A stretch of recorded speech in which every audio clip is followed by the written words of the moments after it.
Abia has waited for the benefits of democracy. That change came in form of one man.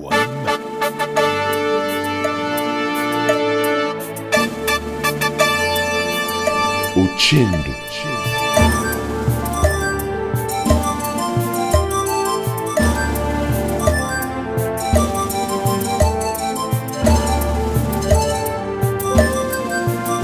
These are the golden footprints of a legacy governor.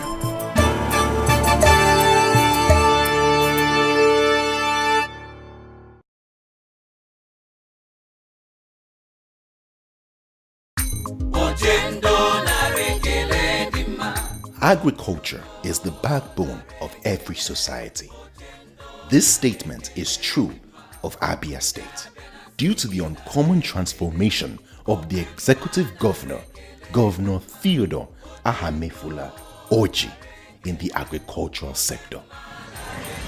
We have left no one in doubt of our firm resolve to take agriculture to the highest level in this state.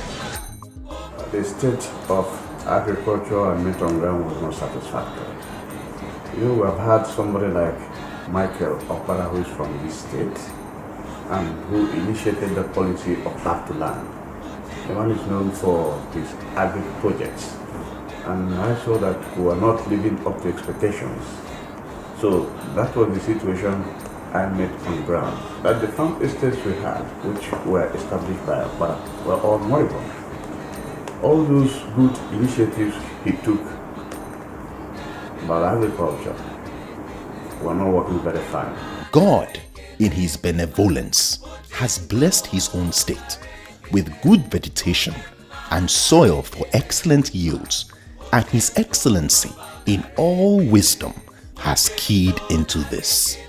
Those days, there were some principal crops that laid and the economy of the country, depending on those crops. In the north, you had the groundnut, pyramids. In the west, we had the cocoa. In the east here, we had the palm produce. But with the advent of the discovery of crude oil, some of these agri projects were downplayed. But now we are trying to come up with these other crops, because there should be a second crop, there should be other agricultural products that can beef up the economy. With that in mind, we wanted to revive all those policies that were initiated by MI Power. We wanted to follow his footsteps. And that's why we went into reviving the farm estates. The first place we went into was the rubber palm. MI Power established the rubber estates in the whole of the southeastern region. So the ones that were ceded to us during the creation of states and all, which we inherited, we had to move into them once at Zwabam and Orji. They were all lying waste. Therefore, what we did was to bring in experts on rubber production.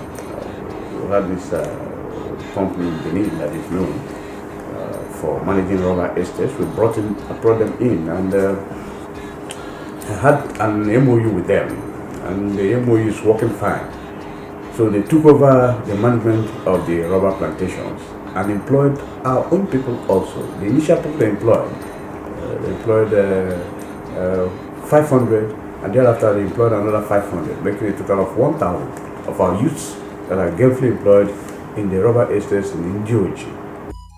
To ensure that this vision is carried out to the latter, the governor brought in a seasoned theocrat, a top agriculturist, in person of Dr. Kenneth Nwusu, to oversee the Ministry of Agriculture. What government has done is to ensure that the estates, we have the cocoa estate, we have the oil palm estate. These are estates established some 60 years ago. What government is doing right now, as I speak to you, is that government is trying to release these estates to investors, because government has no business in business. So we are doing that now. We have done that for rubber. We have an investor now working on rubber, and he has been able to scale up production and also productivity. Cocoa production in Nigeria before 2014, let me just say, Abia was #1 cocoa producing state. Abia has the #1 farmer, cocoa farmer, single farmer in Nigeria, David Onyewaku by name. So we have been doing very, very, very, very well. Though we have been pushed to second by Ondo State, we are second now. I believe by next year, from what we are doing, that we are likely to go to #1. The Ministry of Agri has an extension service where cocoa seedlings are produced and given out to farmers. We have done that for cocoa at Abu Zakwale. We have also identified an investor that can go into cocoa production and improve the existing cocoa plantation we have there. Having done that, we went into the palm estates. We have a palm estate in Ohambe. This region is also known for the production of palm products like palm oil. That was what we were known before the advent of crude oil. So that estate was a vast estate that was lying waste also.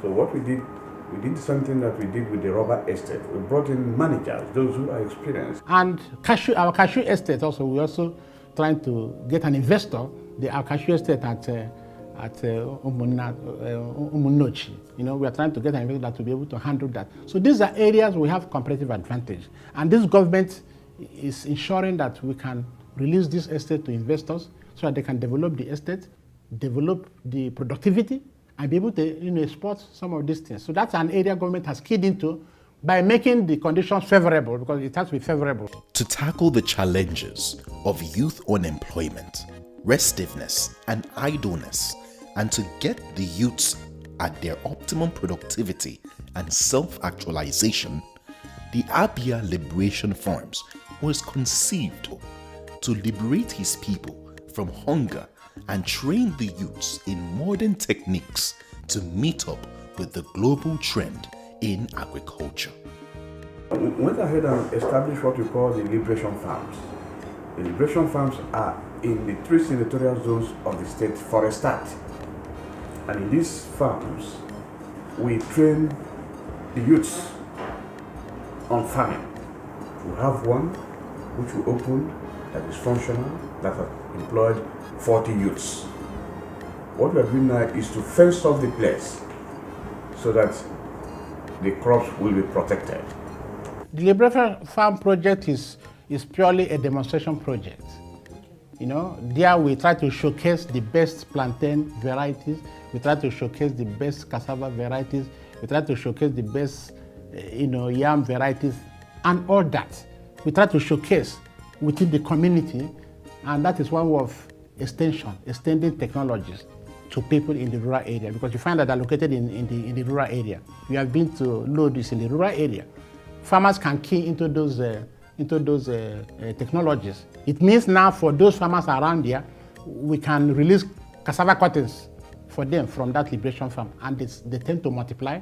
From there, they can give to their neighbors, their friends, and the extension now goes on.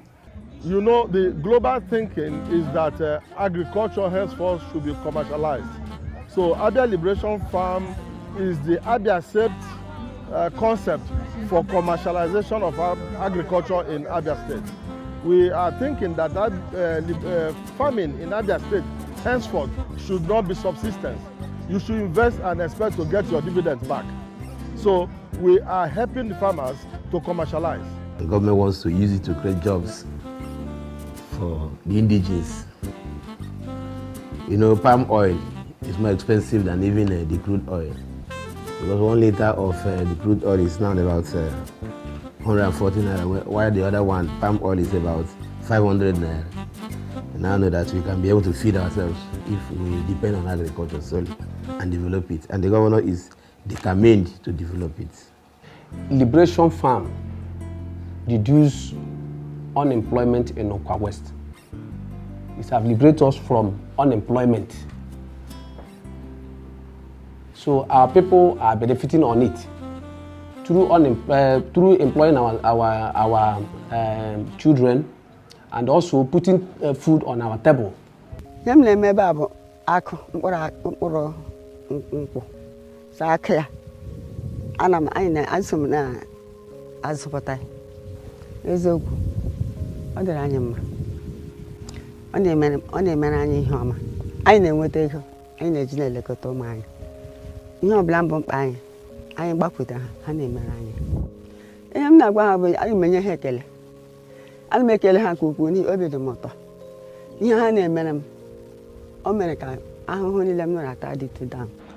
tell you, what we are benefiting from that Liberation Farm may not even be the input that is coming out from Liberation Farm, but the number of farmers they are training in that place.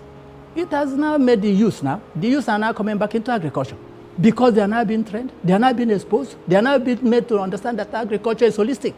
If you don't like doing the actual farming, you can go into processing. You can go to some other areas. And so the youth are now coming back, male, female. The federal government has made rice one of the value chain, and we are producing rice. We are trying to package rice and produce it for exports. We produce what we call Abia rice, very good variety Abia rice for export. So right now we are projecting variety called Pharaoh 55 and Pharaoh 47. Over 900,000 seedlings of oil palm and 1,500,000 seedlings of cocoa and over 5,000 pro-vitamin A cassava stems have been distributed for free. This cassava is pro-vitamin A. We were lucky to receive some bags from Her Excellency last year, and we have produced this. This is barely 9 months, 2 weeks old. These seedlings are made available to us through him. He empowers us by a kind of loan so that we to enable us to go to NIFO to purchase it. The state and federal government have jointly subsidized the price of fertilizers by 25% each. This means farmers now pay just 50% for the product. Furthermore, the All Farmers Association of Nigeria, AFAN, has also benefited from the fertilizers tremendously. Some time ago, farmers cannot access fertilizer. But Ochende came in because he's close. He's wearing the shoes of the farmers. So he's pinching him the way he's pinching the farmers. And he's addressing those situations. Today, he will buy fertilizers, subsidize it the way the federal government have done, or even bring it lower. It is now accessible to the farmers. Before now, you know that farmers get fertilizer at the month of July, August, when crops have almost come to the harvesting stage. So it's a major problem, and that's what the GS program is trying to address. Like right now, we are beginning the planting season. Those that participated in the early season rice farming got their input at the right time. In the recent flagging off of the 2014 cropping season, His Excellency, in his magnanimity, gave out Best Farmer Awards and distributed thousands of bags of fertilizer and motorcycles at subsidized rates for effective boosts of crop production in Abia State. I'm a best farmer. I went to Abuja 2007 out of 747 local government from Abia, Kente, defeated the Yoruba, Hausa, Moniba farmers and came with a Laura for Chendo, Global. This is my farm. If you come to my farm, you can get this more than 10,000 stands. Look at Popo, see the species, see Shadok. What have you? It's in my farm. What we did today, to showcase what I was telling you, I don't impersonate, I tell you practical what I am. With this, what is written here? We have our local farmers. We have not left them behind. We also encourage them by giving them farm inputs, fertilizer, and farm savings. Some we give free of charge. We also, there was a time we gave tractor to them, hire our tractor to them to use in their farms. Ochendo have given me tractor for my farm last year to showcase that Ochendo know the practical farmers, not mercenary farmers. We have mercenary farmers who don't have farm. Ochendo gave me a tractor worth 12 million. As of today, the first batch of 4,500 Abia farmers have benefited from the 1 billion naira agricultural loan. We've got also a loan of 1 billion from the central bank, which we dispersed to all the farmers, to genuine farmers, not those who misuse the money. And their money was electronically sent to them into their banks so that they got them and they are using them very, very fine. My company was one of the people benefited hugely for the Ochendo loan scheme. That helped our company greatly. Today we have, in the southeast, we have the most performing machineries as far as processing is concerned. We have what we call a tunnel dryer. It's nowhere in the southeast, but we have it because of Ochendo. We have peeling machine, we have graters, we have chipping machine, we have all machineries through the loan scheme. Without it, we wouldn't be producing today. Ochendo gave us 1.something billion loan for farmers. I benefited from the loan. The agric loan has increased the participation of farmers in the state, as well as increased food production by 45%. Since the inception of the present administration of our agrarian disposed governor, Chief Dr. T. Ochendo, there is an improvement in there's a level of crop production, even animal production in the state. It has so increased by, say, 50-something%. Definitely. And as of now, as I'm talking to you, we are giving an average of 75% of accelerated food production in Abia State to feed the teeming population. Abia State was among the 19 states that queued into Fadama 3 after the successful experiments of Fadama 2 in other states of the Federation. This was made possible through the payment of the preparatory fund by Governor T.A. Orji, a feat which stood him out as the counterpart fund-friendly governor. Our state will continue to support and encourage communities and other development partners who have keyed into our agro-development agenda to ensure that farm and infrastructural activities are scaled up to serve our people. I therefore commend especially our partners in the IFAD and Fadama 3 projects. We've been able to be part of this Fadama 3 in Abia State because of our governor, Sir T.A. Orji Ochendo Global, who made it possible because we didn't participate in Fadama 2. We did what we call a kind of pilot scheme, and that was practiced, done in the ADP then around 2005. And when the proper Fadama project started in Nigeria, the governor that was then never seemed that it was necessary for the local government, for the rural communities to be part of this project. But it will amaze you that just at the time, with all the turbulence that our governor had at the initial starting off as a governor of Abia State, he paid what we call the initial preparation fund of 15 million, and that made this project today to be something you can now stand now to tell me about Fadama 3 in Abia State. Today, Umuahia South local government showcased our Fadama products from our own people here in Umuahia South, who were trained and supported by Fadama. It is because Ochendo paid counterpart funding for Fadama. Most states are not accessing Fadama funds. Ochendo paid, and most of these things are in billions of naira. A man with a large heart. Some of you call him quintessential, which means a man of a perfect example. We have over 2,084 Fadama users group, which we call the Fadama users group FUGs. And also we have that have over 25,000 households benefiting from this project Fadama. Ochendo, like as I said, has transformed Abia State in agriculture. Ochendo was one of the first governors to sign the MOU under the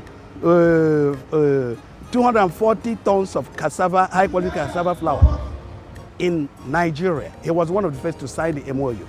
I am privy to it. Like as he said today, 6,000 hectares is being cultivated now for that purpose. This government has resolved to return agriculture to the front burner of our economic growth and be the source of ensuring both food security and creation of massive jobs for our citizens. This is why we have put not less than 65% of our available rich and arable lands and our networks of flowing river and water bodies in the state to the production of surplus food, abundant fishes, and other aquatic food, both for consumption and for cash. Our government will therefore support all genuine farmers willing to invest in this sector and to take the risk to excel. The way forward is for young Abians to embrace agriculture as a contemporary way of life. With the federal government, our state now focus on transforming agricultural activities in our areas for a sustainable level, to a level that can provide rewarding wealth creation and business ventures. We expect this focus to bring in a new way of doing things in the agricultural sector, especially putting a new human face to agriculture that will make it attractive to our youths and agro-investors. We're trying to ensure that we do what we call a mini mechanization. If we cannot go fully mechanized, we do a mini mechanization. And that is what we have done by doing, even if you go for our processing, let me use a palm oil for example. Today, we have what we call a mini automated palm oil processing level. And it's the youth that operate it. They power the engine, the prime mover, they power the grinder, they power the steamer. And now, it's no longer the old stage of you have to go and pound it or you have to start using firewood to do. No, we just do what we call a steaming issue. In the next 30 minutes, your palm fruits are done. And you put it in the engine, you crush it, and you put it and you use hydraulic jack, and the waters are, the oil are there. These are the things we have done to ensure that as we are graduating, our youth will take over, and they will no longer see agriculture as something that is for the poor people. They now know that agriculture is a wage creation and also a business. Let me tell you, there is a time there will be no oil. Then I don't know what people will do, because when Opara, Awolowo, and the Muaya Opara was in power, there was no oil, but the economy was buoyant even more than now. It's a farmer. That is agriculture. So I want people, my advice, even including you, own a land, go to Israel. Soldiers on land, do agriculture, farming, and what have you. So advice to our youth to go into farming is very, Obasanjo, our president, is a farmer. Our governor is a farmer. If we are farmers, why can't you see what I wrote here? If Ochendo is a farmer, and what about you? Everything is not white-collar job. We are blessed with fertile land, particularly in my own area, and these young people have their hand and their life. Before I went into politics, I was one of the #1 farmers in my local government. Do you know what I was producing? Pepper. On the whole, the TA Orji administration has created 7,500 jobs and 20,000 indirect jobs in the sector. We're giving employment to our youths that maybe could have been engaged in kidnapping or armed robbery. They are now gainfully, very gainfully employed, and that has reduced the rate of crime in Abia State. So this ministry, by implication, is providing a type of roadmap, a roadmap to achieving high level of productivity, high level of employment of youth, because agriculture provides an appropriate window for employing youth in this country, now and in future, and in future to come.